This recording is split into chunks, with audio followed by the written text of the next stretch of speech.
Every time I've tried making pottery that can handle direct flame, something's gone wrong. But I just can't let it go, so today I'm pushing the limits again with a clay fry pan. Will this be the turning point? Today I'm making a mini fry pan. I'm using just 1 kilo of clay. I'm using a smooth mid-fire clay, but it's a little on the firm side.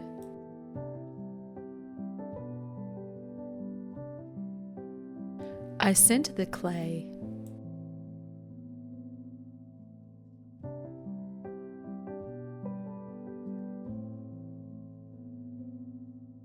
And now I'm going to form the handle.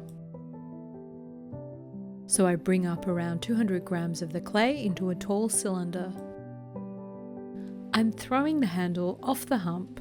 That just means I'm making the handle and the pan from the same centered piece of clay. I'm making the handle a little narrower where it will attach to the pan.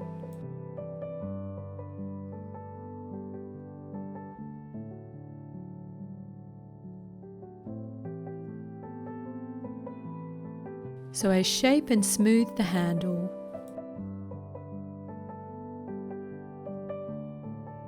And I make a little indent where I'm going to cut the handle off the hump. A final smooth with my flexible rib. And now I cut the handle from the clay with a pin tool.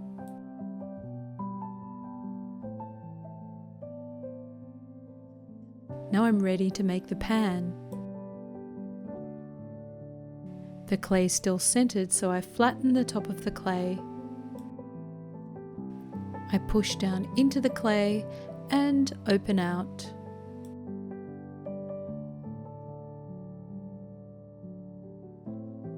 I bring up the walls. I'm creating a gentle inner curve where the base meets the wall. This will make cleaning my fry pan a little easier.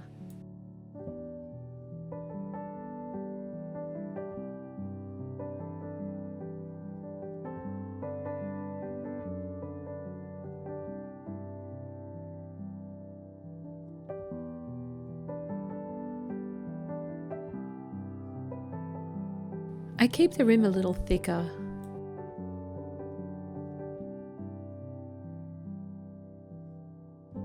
And then I compress the base. I trim around the base. And I wire through.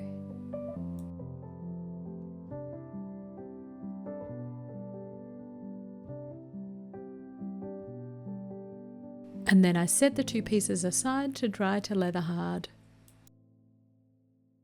Once leather hard, I flip the pan and attach it to the wheel.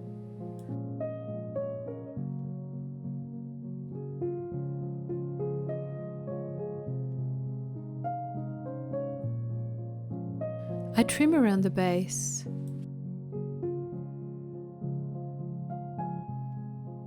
I want the outer curve to mirror the interior curve.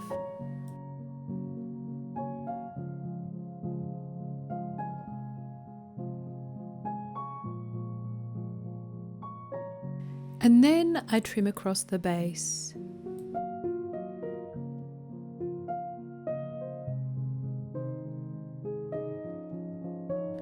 I compress and smooth.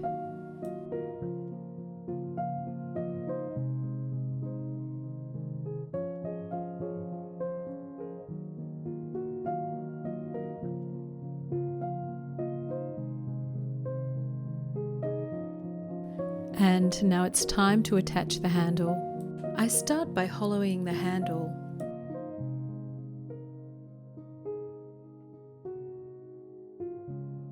And then I cut the handle to fit the pan.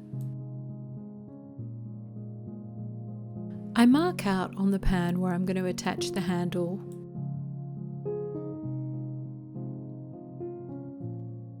And then score the surfaces. So I've made some slip from the same clay body and some throwing slurry. I add slip.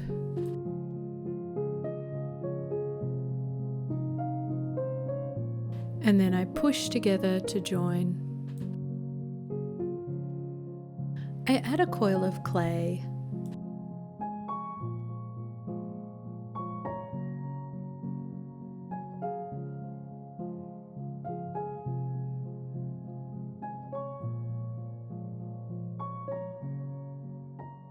And then I blend together really well.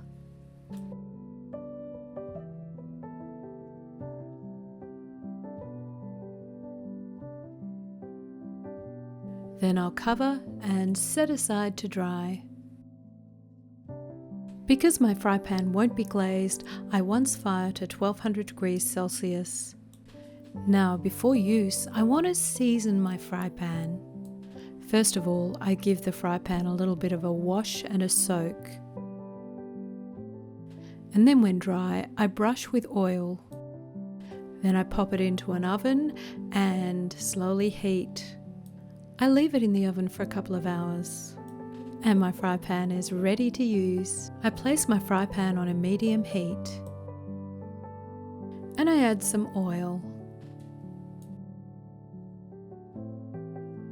I'm using my outdoor gas stove. It's perfect for these clay experiments. The oil is starting to heat and my fry pan's looking toasty. So what did I do differently this time? I took care with the design. I made the fry pan even thickness and I seasoned my pan. So let's see if I can fry an egg. But I did all those things last time and my pot's still cracked. Okay, so what's the real secret? Well, you may have guessed it. It's the clay. So this time I used a flameware specifically designed to be used over an open flame. Now don't confuse flameware with ovenware. Flameware must withstand direct flame, whereas ovenware gets heated quite evenly. So flameware is formulated so that when it's correctly fired, it's resistant to sudden temperature changes, not just overall temperature changes, so variations within the piece itself. So looking at this fry pan, there's going to be a large variation in temperature where the flame hits the fry pan. True flameware is a very low expansion clay, and that can make it hard to find a glaze that expands and contracts at the same rate with a good glaze fit. And that's one reason I haven't glazed my pan. The flameware I'm using is considered safe to use unglazed, but I wouldn't mind finding a low expansion glaze that will fit in the future. My eggs cooked really well. By seasoning my fry pan and using some oil, it almost feels like cooking in a non-stick fry pan. For more fiery action and my struggle with flameware, why don't you watch as I make a tagine? So for now, my dilemma is solved and the case is closed. Happy potting!